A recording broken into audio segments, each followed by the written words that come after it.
Friends, this is James, pastor of engagement here at Crossroads. And I'm Tiffany Dunn, the connection director here at Crossroads Church. I am so excited at what God is doing in this season. And friends, I really want to just take some time to encourage you this week. There is so much that tugs at each of us, whether you're a leader or a participant in a group. There's a lot of things that are tugging at your time. And I want to encourage you in this season to continue to meet in biblical community each week together. There's so many things that fill our minds, that fill our time. And one of the ways that we really can be an encouragement to each other is to keep in mind in Philippians 4:8, when we're encouraged to think of things that are true, think of things that are noble, think of things that are trustworthy, think of things that God sets on our hearts, those things that really come from Him.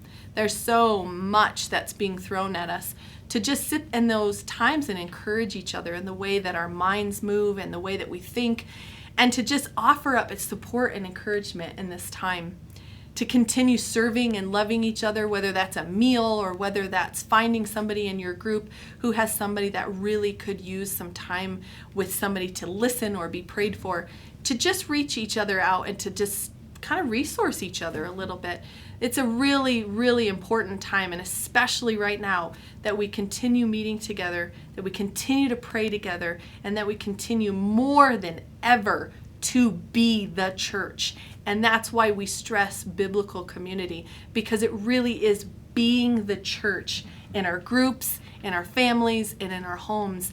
And by meeting together each week, you really are continuing to do that together.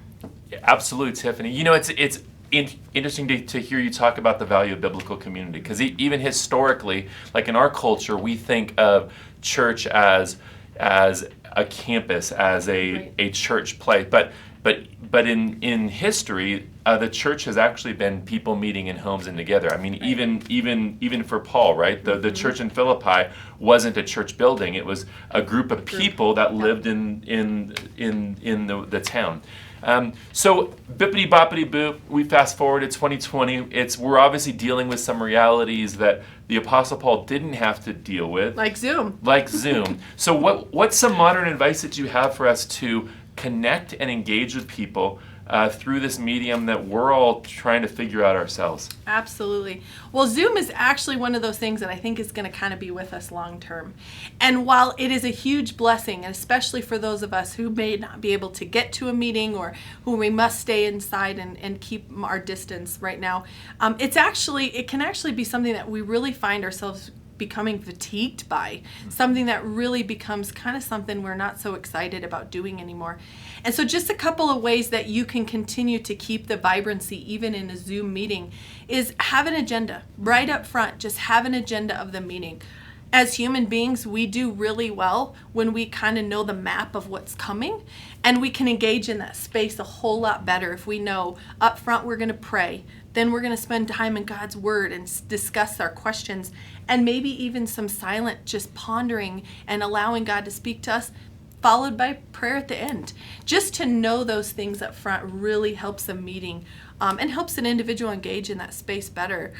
One of the best ways that you can remain engaged as well is to limit maybe the multitasking. I know that I find myself wanting to check my phone on an email, or somebody wants to ask a question, but really we actually deplete about 40% of our focus when we're multitasking and jumping back and forth between a Zoom call and what someone's saying and something else that we might be doing.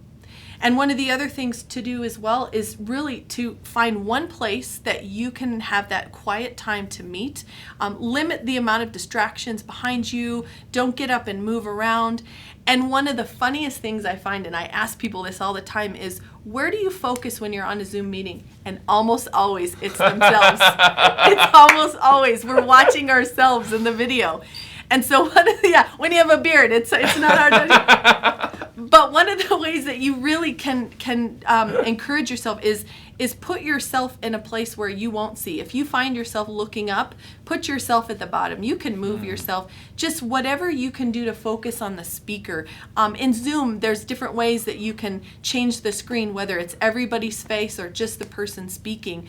Then it gives you an opportunity to really focus on the discussion and what's being said versus whether your beard looks nice or, or you got broccoli in your teeth, whatever it is that keeps you busy in that moment. Then really be able to focus on what's being said and what God might be speaking through someone else in that moment. So those are just some of the things that I encourage you to do.